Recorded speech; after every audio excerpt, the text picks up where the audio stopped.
How to view Instagram stories without them knowing. If you want to view someone's Instagram story without them knowing, then here are a few methods that you can use. First, launch open the Instagram app. Now, find the story that you want to view. Instead of tapping on that story, you want to select the story on the left. Then you want to swipe right to left slowly to bring up the other person's story. Quickly hold your finger on the story without fully opening it.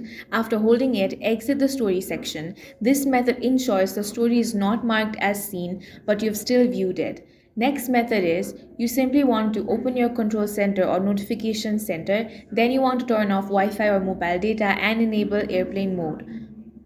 Now open the Instagram app and view the story while offline. Exit the story, close the Instagram app entirely from App Switcher before reconnecting to internet. Lastly, you can use a second Instagram account. Simply create a new Instagram account using a fake name, then follow the person whose story you want to watch. Log into your new account and view their stories. This way, your main account won't show up in their viewers list. That's all for this video. If you found it useful, make sure to hit the like button and subscribe for more videos like this.